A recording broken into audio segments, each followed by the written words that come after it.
Every player in Football Manager has a current ability of up to 200, meaning that the best player ever can only be 200 out of 200. Lionel Messi and Cristiano Ronaldo have come close to that I've ever seen in the game, and Makuku and Camavinga in this year's game have potential ranges that could make them 200 out of 200. But I wondered, what if every player had the current ability of 200? This is Phil Jones, not a bad defender now. Granit Xhaka actually looks insane. Arsenal will be happy with that. And Henri Saivet looks exactly what Football Manager 2008 fans expected him to look like at the age of 29. There's a throwback. But in fact, I have changed every single Premier League player down to the youth teams to 200 current ability. And now that I have your attention, how about you make a prediction down in the comments on what team, based on who the managers are, because that's only really the thing that separates all of these clubs now,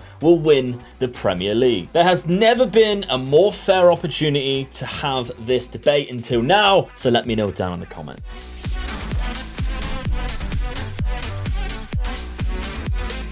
Of course, the manager is going to play a big part in this. The style of football, the tactics which is used on a level playing field are going to be all that separates these clubs now. So we're going to simulate one full season to begin with. We're going to knuckle down and have a look at anything that's interesting in that season. Then we're actually going to be really cruel and we're going to go another season into the future and see the gap between all of these players that are set to 200 who managed to survive in the Premier League against the very poor, unchanged sides that come up from the Championship. That's going to be funny.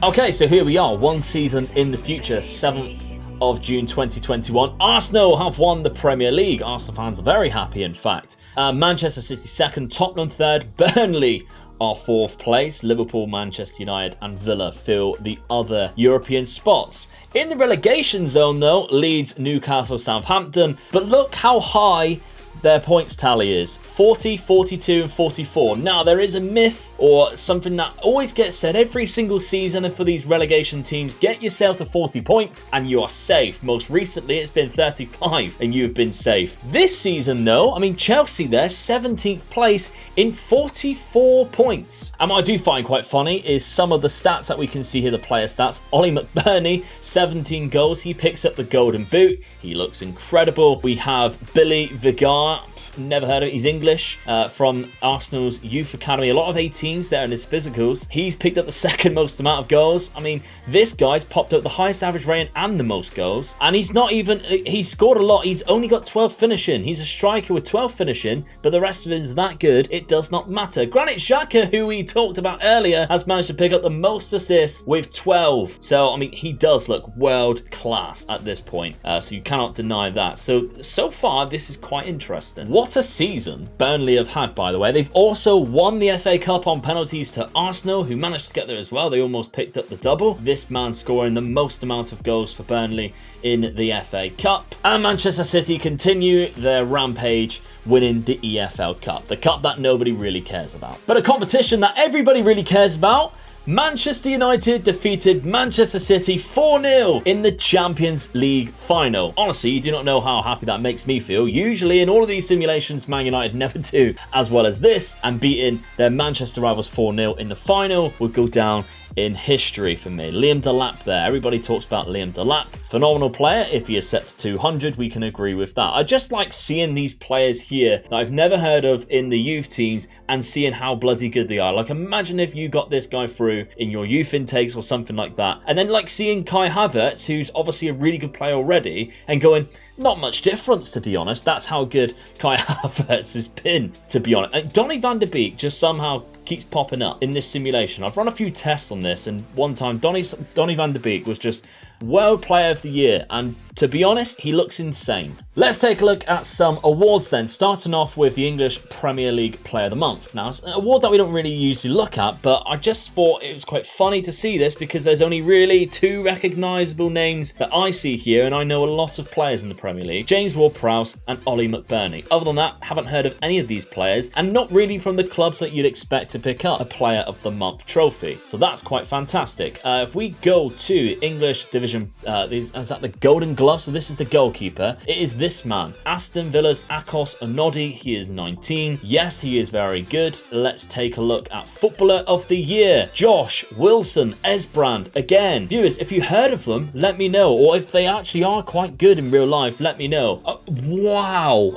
Wow. This is amazing. Like, I sounded quite fake then. I genuinely can't believe how many 20s is on this guy's page. He's a left back. He's a left back. I'll be playing him centre midfield. Look at that. 20 vision, 20 passing. His mental attributes aren't that great, but still, you wouldn't need good mental attributes when you have dribbling of 20, first touch of 20, heading, passing, tackling, technique. He is insane. Number 97 as well. He's number 97. He's got more 20s than I think Lionel Messi did in like 2016 or whatever it was, where he just had like a stupid amount of 20 out of 20 attributes. This guy's amazing. Josh Wilson Esbrand, remember the name. Let's take a look then. Player of the Year, he also won that as well. Young Player of the Year, he did not win that. It's that man that we spoke about earlier. Let's take a look. The Team of the Year I'm quite curious with. So Ollie McBurney and Vigar, the two guys who got quite a lot of goals, is up there. We've got a couple of Arsenal players here. Mohamed El Neni. Who's this? Robinson. Sammy Robinson at right back. How good are some of these fullbacks? Like, that's ridiculous. More 20s again. Davinson Sanchez, Toby Alderweireld. That's two Tottenham centre backs there.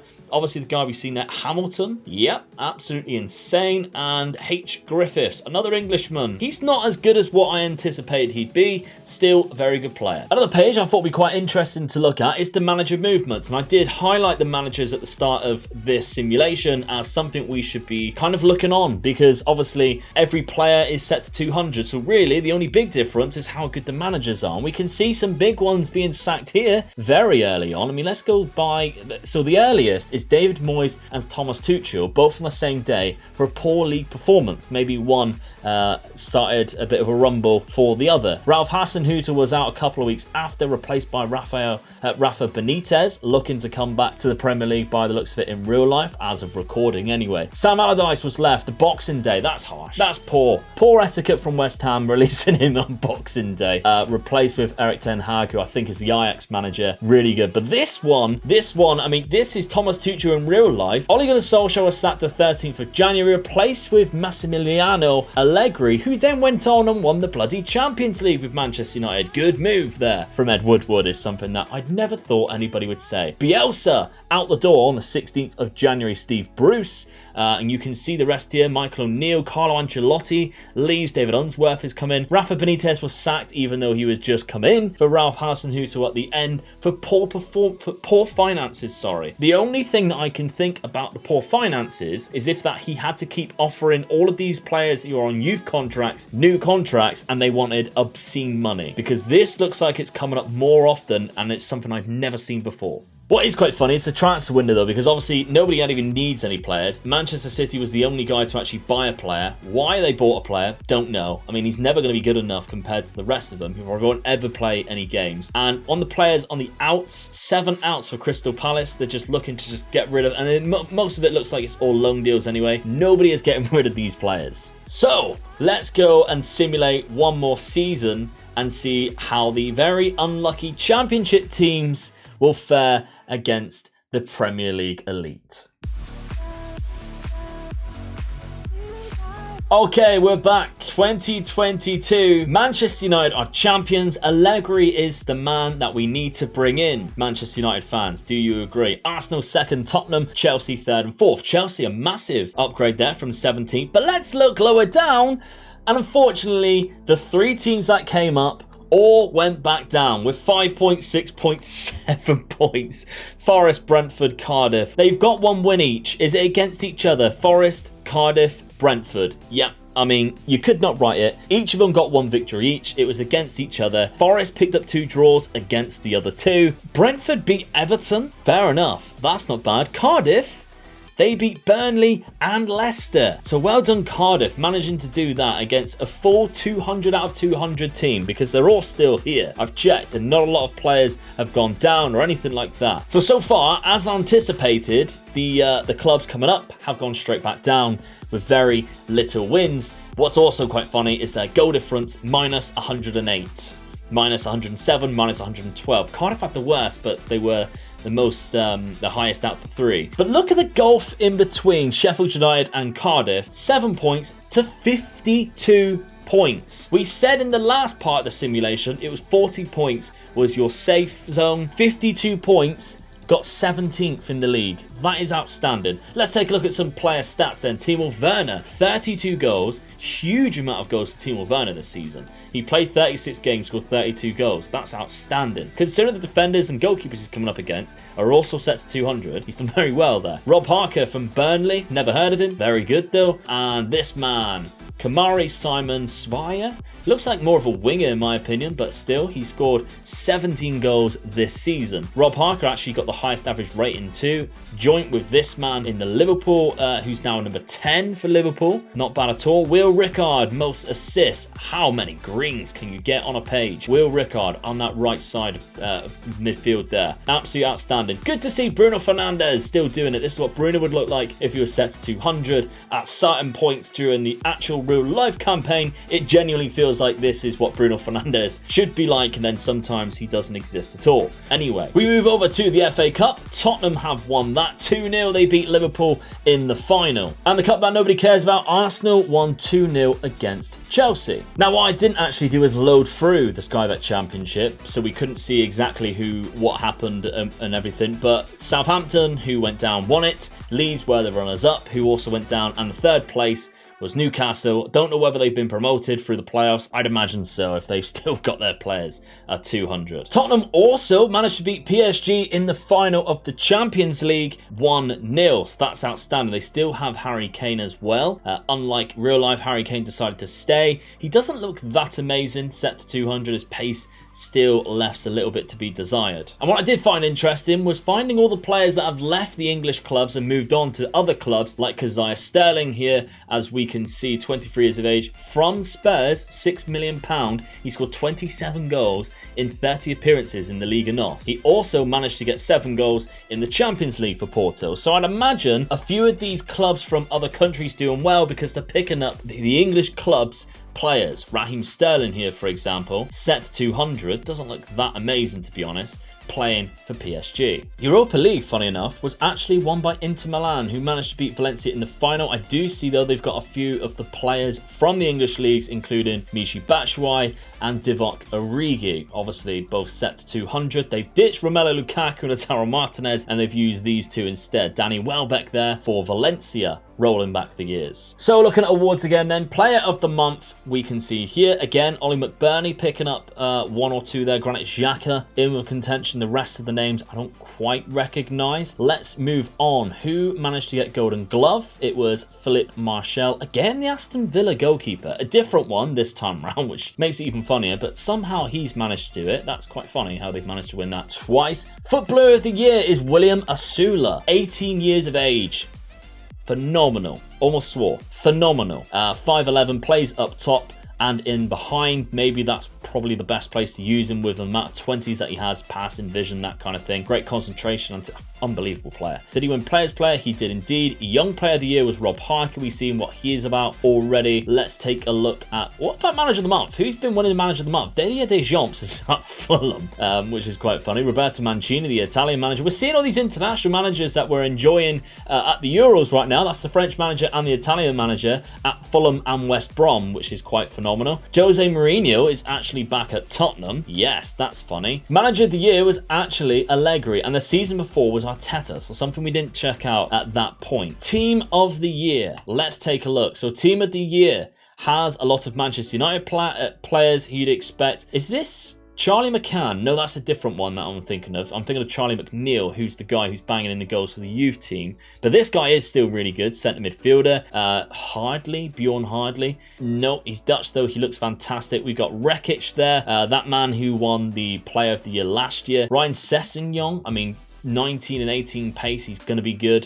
Carrington, I don't think I recognise. Eddie Carrington looks class, but I've seen his name pop up a few times in like 3rd or 4th in certain things. Timo Werner, of course, is going to be up there. Manager movements again then. Let's take a look. And we can see a few of the poor finances popping up again. Poor results is another one. And poor lost confidence is a few there. Supporter pressure, that's obviously where the fans are wanting him out. That's Maurizio Sarri at Leicester. But we can see a few clubs who have come up twice here. Brentford, I can see have popped up twice. Sheffield United, they sacked Chris Wilder. They got an Unai Emery and then sacked him at the end of the season for poor finances, the poor man.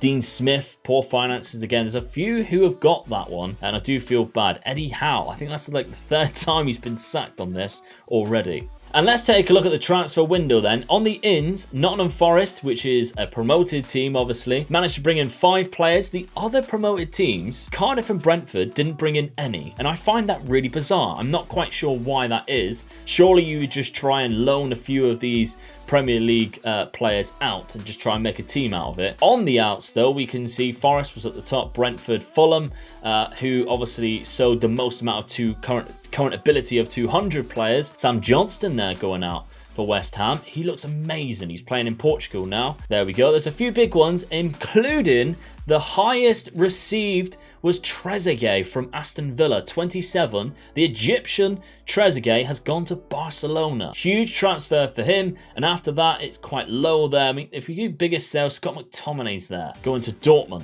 Adama Traore to Dortmund as well. Wow, they're picking up a few players. Look at Adama Traore. And I remember my friend Dave Azzopardi saying, because he does some of these attributes here, Adama Traore is so fast, you have to put other attributes down because that's what just makes him so overpowered. This is an overpowered version of Adama Traore. 20 acceleration, pace and strength, and dribbling. Insane.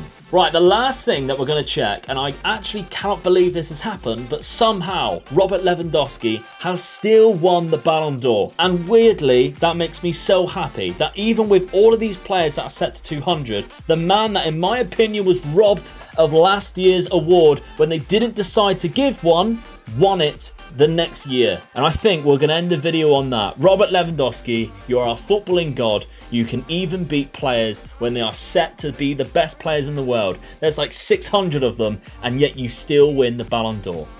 Thank you, Robert Lewandowski. Let's go. See you in the next video. Bye-bye.